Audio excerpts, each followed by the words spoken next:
I feel incredibly moved by what Sajjad just shared with us, with me in this interview. I feel that he really opened himself.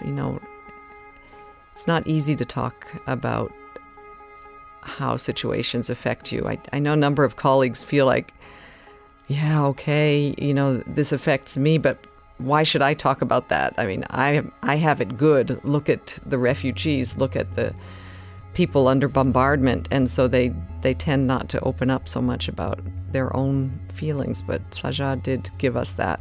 He got, at times, really choked up, very emotional. And it really struck me how much he is absorbing, how much tragedy he's taking in. It's quite a compelling interview. I've seen many difficult places: Rwanda, Burundi, Somalia, Liberia, Sierra Leone, Kosovo. But what I'm seeing in Syria somehow is the situation that is not getting to any kind of peace there. I get worried that we may not have seen the end of this crisis in Syria. And it's already in its 8th year. We've been saying enough is enough. But even enough for Syria has a new definition. What is that enough? It has to stop. It has to stop somewhere. Sajjad Malik is our representative in Syria. That means he's in charge of one of UNHCR's toughest and most dangerous operations. Since the war in Syria started in 2011, more than 5.6 million people have fled the country. Many others are displaced inside Syria. I'm Melissa Fleming, and this is Awake at Night.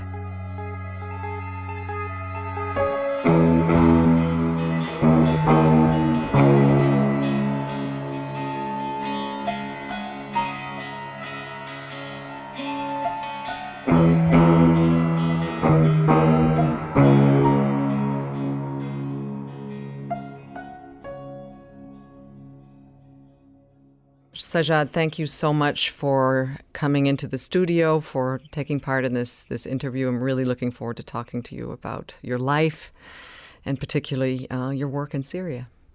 I'm here. Happy to talk to you, Melissa. All the questions, easy ones, I hope. Or we'll no, no, they're not easy because we're gonna get personal, But you are UNHCR's representative in Syria. You have a team of 350 staff working in very dangerous conditions. But you also, took the decision to go to Syria. What did your family say when you got the job? I've been in Geneva before going to Damascus, and I've been observing, reading, talking to colleagues who were based in Damascus. So I had a sense of responsibility and urge to do something, because I've spent almost now 30 years in UNHCR, and a lot of them have been in the field. And when the High Commissioner asked me to prepare myself for Syria, there was only just one hesitation, and that's to talk to the family, because we know Syria, it was not an easy decision. And once I had in discussions with my wife, we had a few rounds, and then when that was done, then the rest was preparing myself to go out and work there. But I think you needed to have a particular conversation, and that is with your mother. What was that like? And tell me what she said. Yeah. Yes, my wife, she's also a UNHCR staff member, and we've both done over 30 years, so we know how things work in UNHCR and our rotations. My mother has been, all over the years, she has been following my assignments, my missions. So she tells me, tell me before you get into something big so that I can pray for you, I can send you my blessings. Now, this one was a bit difficult for us because when Charlie Hebdo case happened in Paris, there were lots of riots. And I used to tell her that I'm going to Paris, that I have a meeting there. And she used to get very nervous. Don't go to Paris. It's not safe. Stay in Geneva. Don't go anywhere. Stay. And when we started discussing with my wife my assignment in Syria, we were very worried that now if she doesn't let me go to Paris with comfort and ease, how about Syria? But then I got my courage together. I called her on the phone that I'm going to Sham Sharif, which is an Arabic word, but also in Urdu, which means Syria. And first there was no response. And then after a while, I asked again that I'm going to Syria. Then she asked, are you going alone or are you going with the children? I said, no, I'm going alone. Children and family will stay here in Geneva. And they said, okay, go, you have my blessing. And I was a bit surprised, but then I know that as a kid growing up with her brothers, the only sister of 4 brothers, she didn't attend school because those days, she's now 84, and she was not allowed to go to school because girls didn't go to school at that time. So she used to sit with her brothers when they used to come back from school doing their homework, and one of her brothers, my uncle, started teaching her how to read and write. And that's how she started learning and reading. And one of her brothers used to study history and learned Syria, what Syria is all about. And she started taking interest in that and started learning. By the time he finished his course, she had memorized the whole history of Syria and Sham Sharif. So she knew that Sham is a very special place religiously. And then she said, go, you have my blessing, go and help your people. And from there, it was for me now that I'm going into one of the most difficult duty stations, but the most important umbrella on top of me was the blessing of my mother that she said, go and do that. So why is the blessing of your mother so important to you? You know, it's we all have our anchors, and I think for me, my mother has been all along the person behind us. When the story goes on for all of us, because when she learned how to read and write, she didn't give up for the next generations. We are a big family. We are 8 siblings, 5 sisters, and we are 3 brothers. And she made sure that each and every one of us go to school. Education first, education first. So she has been my anchor all along. But then also my wife, who is a colleague, who's a friend, who's my wife, who's my partner.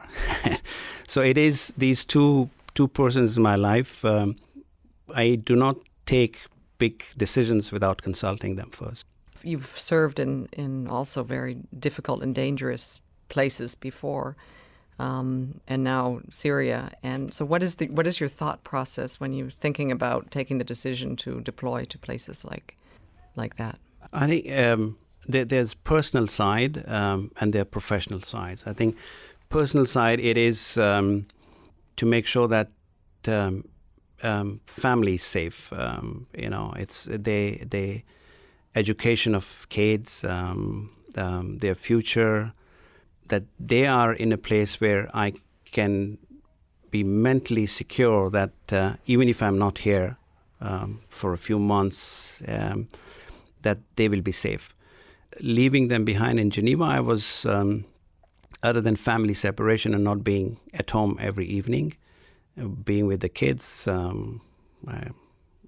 I may be a very senior UNHCR staff, but I'm a very silly family member. I joke with them, I laugh with them, I do all sorts of that. Any father would do the dad jokes, which always go bad, but I do all that stuff, and that's what keeps the family together. So that was one area which was that I'll miss that.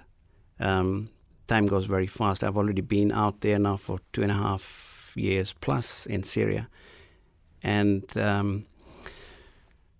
my son, who is doing his IB, is doing his the International Baccalaureate. The International Baccalaureate. The international school. Mm-hmm. So I missed the last 2.5 years with him, which were quite important.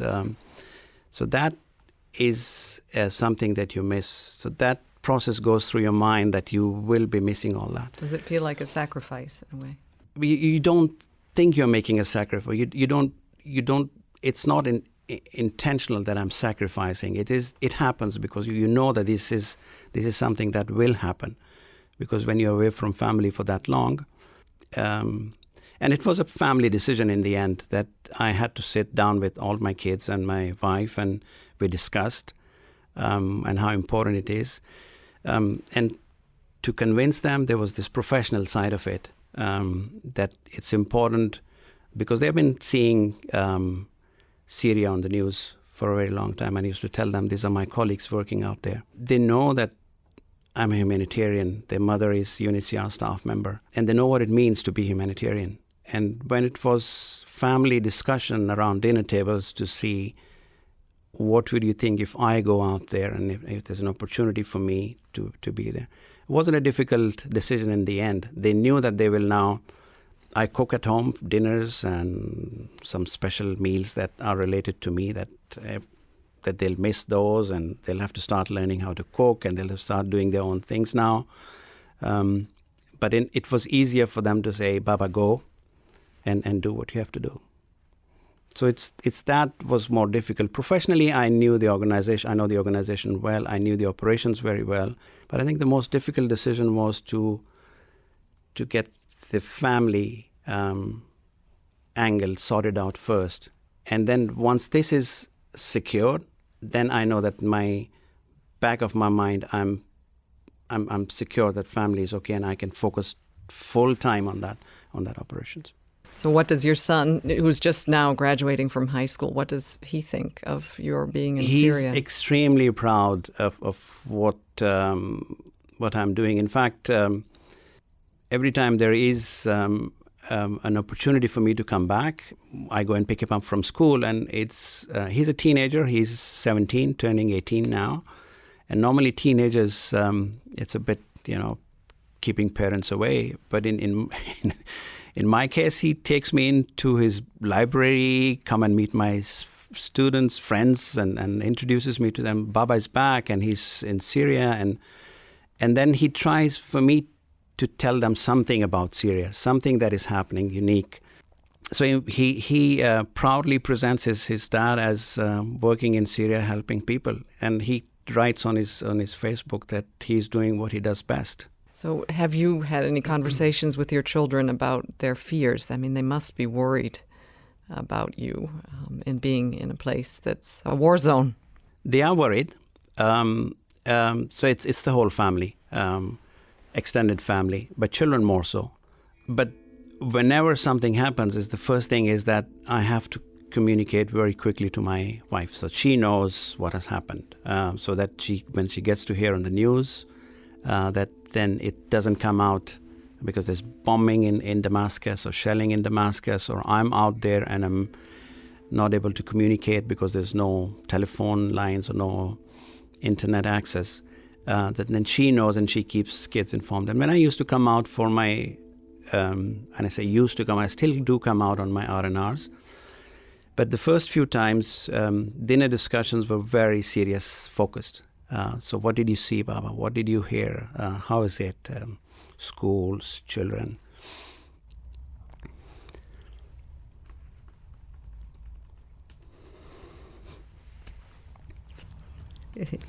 When you get moved, I get moved too. So they wanted to hear how people are living out there now, teenagers, and how people go to school. And so I used to tell them these stories, which then my wife advised me not to go into details because that's affecting them as well, because these stories are not easy to tell, and they have an impact because they then started absorbing the pain too much. So we started having very general conversations about how things are changing in Syria, but they watch news. Every time I'm out there on the news, they listen. But then they very quickly, my wife has made some kind of now an arrangement that she gets together, all of them huddle around and say, we have a discussion. We tell he's fine and his staff are fine, and these bombings are happening, but they're happening away from their places. He's looking into this so that they remain informed. I think they know Homs and Aleppo and Daraya and Medea and Medea. They know because they've heard about all of it. And so we have a kind of a conversation, which is difficult for them. But I know when I come out and they see I'm fine, so they're beginning to have more trust and faith that, yes, it's dangerous, but they're being looked after and they're safe. You are indeed, physically fine, but I just saw just now when you were about to talk about the stories you were telling your kids that you got very emotional because of the stories that you have to absorb, the stories that you hear from people who are affected. I remember when you first came out of Medea, which was a besieged town where people were literally starving. And tell me about how these stories affect you personally. I think big time. We see pain, we see sufferings, and there's a limit to how much one can absorb. And as a leader, you have to stay strong. We have to keep our minds clear. Because if I am emotionally involved to a point, then it starts impacting the decision-making process. It's so easy that can happen. As a human being, you have to take it in.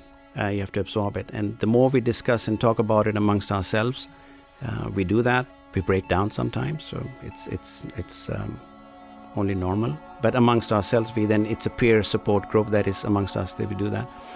But then as leaders, you have to then have a clear mind and come out and take the next step. But there are certain images that will stay with me for a very long time, because those are the images that cannot be forgotten overnight. And there's a difficult images that because there's death, there's destruction, there is starvation, there is pain. You see kids recently in Douma, pale skins and rashes on their skins, who have come out from basements and haven't seen sun for days, for example. These are some of the difficult moments that one goes through that will stay with us.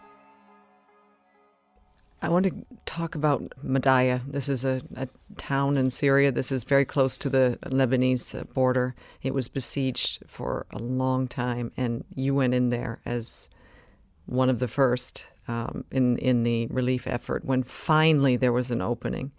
Can you just tell me what you saw and what you witnessed there?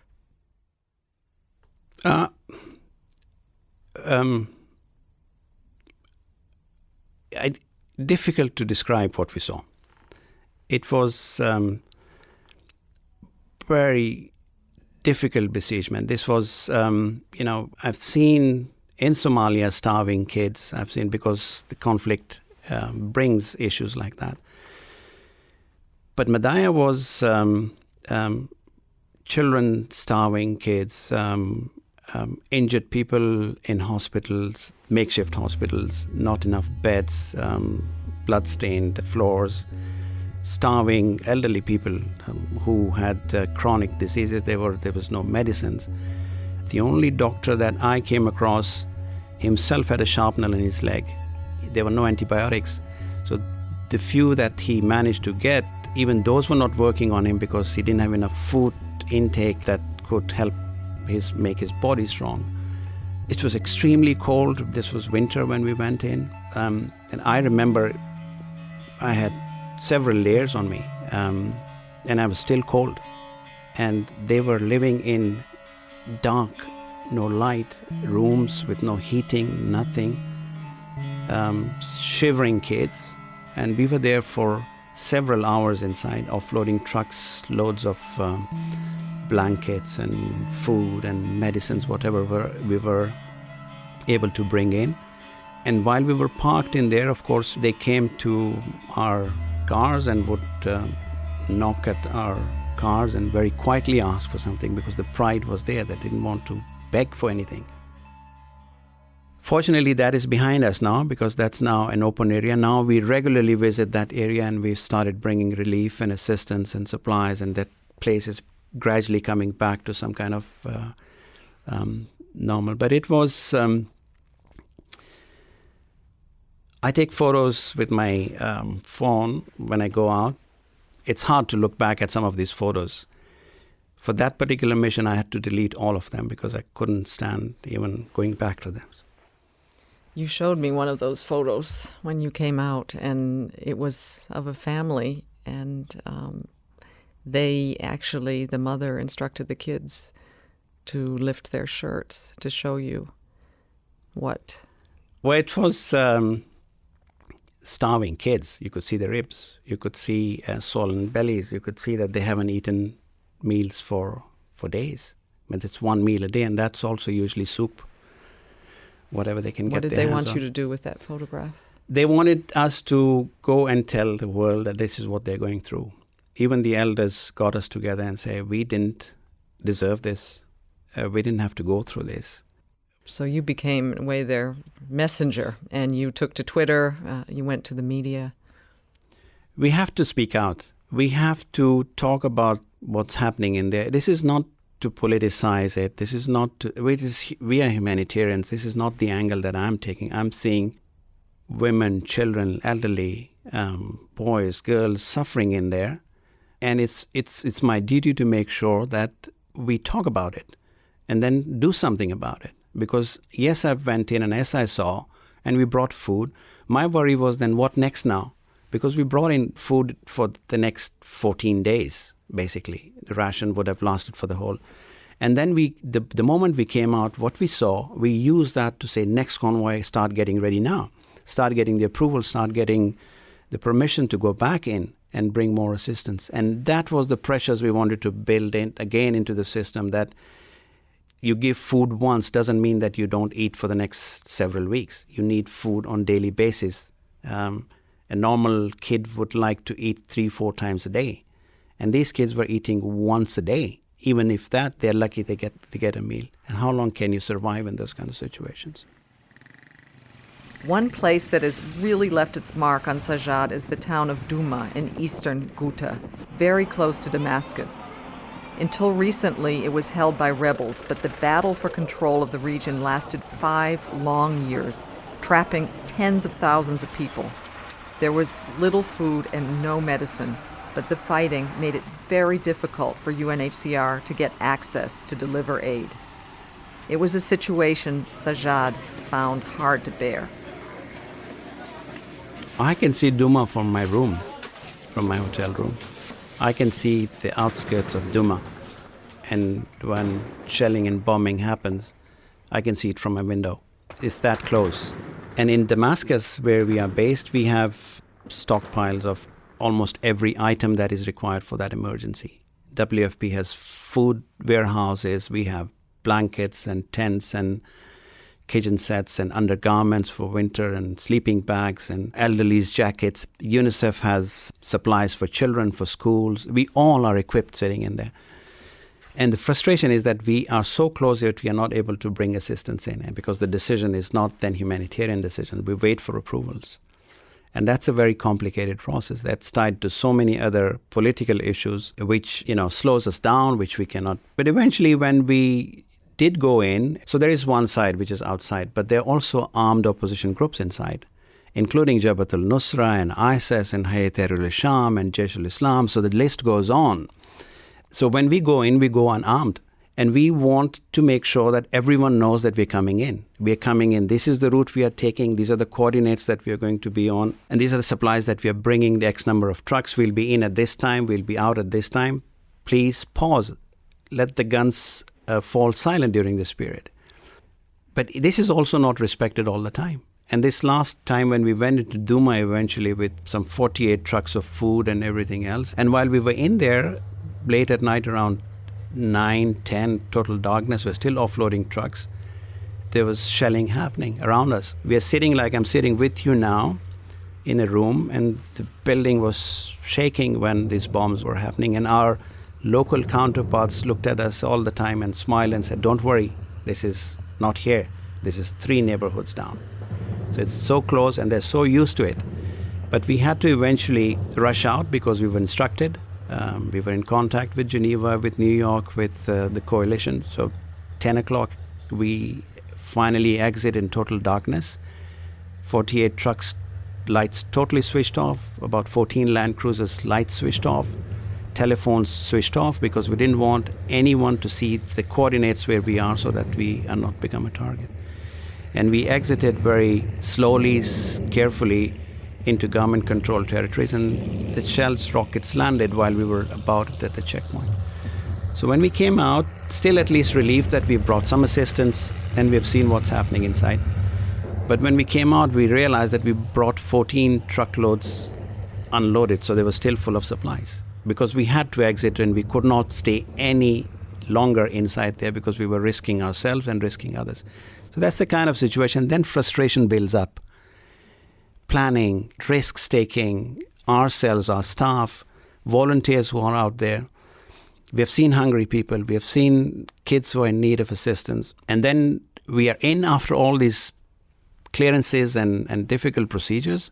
And we get in there and we start offloading. And then these things happen and then we have to come out with loaded trucks. And nothing can be more frustrating than that. We went back several days later and offloaded the remaining stuff. But then, in the meantime, more kids were hungry and more families needed more assistance and more medicine. So, you went into one basement where many families were taking shelter. What did you see? Wow, overcrowding. The size of this room is a luxury where we're sitting having this discussion. These are basements which were converted into shelters because anything above the ground could be hit. And at night, there's not enough leg room for people to stretch. So children were allowed to sleep, and the grown-ups and elders will sit because there's not enough space. Or they sit in corridors. No ventilation because it's in basement. There's no sanitation facilities around. Difficult to describe even, because I can still feel that in my mind it comes.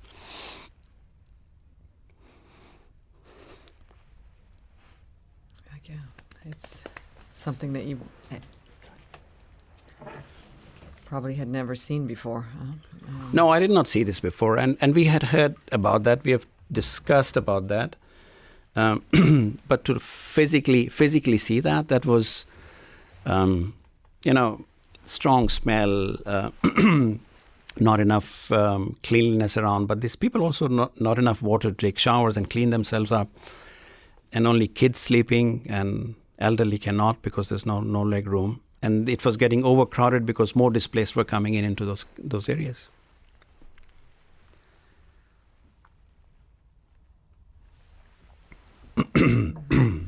Sajjad, how do you look after yourself after you've seen something like that? It's not me alone who is going through this. I think so there's strong camaraderie amongst colleagues. We come out, we discuss, we talk, we vent it out. But then also there's this relief that you eventually do bring something back to these people. Because ours is seeing it and having that pain. They are going through this pain. They're living it. They're physically going through that pain. I see that, I smell that, I hear it. And those memories stay with me, and my problem is slightly different than theirs. So I think the first and the most important thing is that the relief that we were able to go and see and be able to help them and bring assistance back to them. So that's a huge mental relief that happens.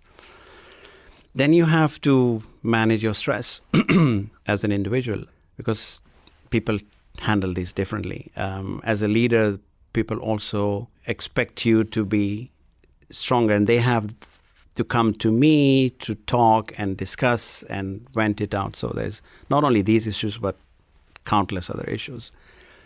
So you have to have that balance that you remain on solid ground, that you maintain your mental strength and courage, because it's fine. I mean, sit and reflect and cry if need be. It's okay. But go to the gym. I read a lot. I watch football games. I love football games, for example. Chelsea's in the Premier League, English Premier League is one that I very closely watch. And then obviously Barcelona's and Real Madrid's and Juventus. So, and then read. But whatever keeps you occupied and get your mind off, knowing that it's not hiding, you have to reflect. You still have to digest that information. You have to do something about it. Coming back for your breaks, great deal of help. I come back and I get into home, mowing the lawn, cooking food for them, kitchen stuff, and things that needs to be fixed in the house. So that keeps my mind away from it. And then I get re-energized and I can go back in. So yeah, various ways of coping that. What kind of food do you cook? It's a lot of Pakistani food. They now have dishes that are very special, which are related to my way of cooking, but they know that it's never consistent. Spices change all the time. When they ask me, Baba, cook chicken, I said, which one? The one you cooked the other day, but we don't know what you put in it, so I said, okay, I'm cooking it today, but you will tell me if it was like the other day or it's something different. So experimentation and all the rest. But yeah, it's fun around family, and then that helps a lot. Tell me, Sajjad, these days, what keeps you awake at night? I think Syria's, I've seen many difficult places. I've obviously UNHCR's career, I've done, like many of my colleagues, Rwanda, Burundi, Somalia, Liberia, Sierra Leone, Kosovo. These are some of big emergencies that we've gone through. But what I'm seeing in Syria somehow is the situation that is not getting to any kind of peace there, knowing that peace can be achieved. But it's become such a difficult thing that it's painful to see that has become a place for so many international players to meddle in. It's become sort of a power play there. And the international diplomacy, what international diplomacy I see is defining diplomacy in its new form, in a form which is taking us back, not taking us forward. And when I see all this happening at the international level, and then I see the pain in Medea and Daraya and other places, I get worried that we may not have seen the end of this crisis in Syria. That has become even more complicated to find a solution. What keeps me awake is my staff, that they will perhaps suffer more than what they have suffered so far. Those Syrians that have gone through this may have to go through more pain and more suffering. And it's already in its 8th year. It has to stop. It has to stop somewhere. We've been saying enough is enough. But even enough for Syria has a new definition. What is that enough? And these thoughts make me angry, make me sad, because at the end of the day, I see people dying in Syria. People are losing their lives in Syria. And that is not factored in. And I'm sure there are my colleagues who are working in Iraq and Libya and elsewhere, they feel the same. Where are we heading? It's 2018. We are not talking about 1885 or anything. These conflicts need to be resolved differently than with brutal force. Sajjad, thank you so much for speaking to us for this podcast. All the best for your work, and I hope you and your colleagues stay safe, and that there's soon a peaceful solution somehow for the Syria conflict. Thank you, Melissa. Thank you very much. Thanks for listening to Awake at Night. Find out more about the series and see some of Sajjad's photos from Syria by visiting unhcr.org/awakeatnight. Find us on Facebook at UNHCR, and on Twitter we are on @refugees, and I'm @Melissa R. Fleming. If you want to follow Sajjad, he is on @Malik_Sajjad. And do spread the word about the series using #AwakeAtNight. Thanks to Alex Court and the fantastic design and studio teams here at UNHCR, and to my producers, Bethany Bell, and also Laura Sheeter of Chalk and Blade. The original music for this podcast was written and performed by Nadine Shaw and produced by Ben Hillier. Nadine's latest album, Holiday Destination, is inspired by the Syrian refugee crisis, and it's incredible. My guest next week is not only one of the most remarkable photographers I know, but he's also incredible. Despite having lost 3 of his limbs in Afghanistan, he carries on his work in some of the most difficult places on earth.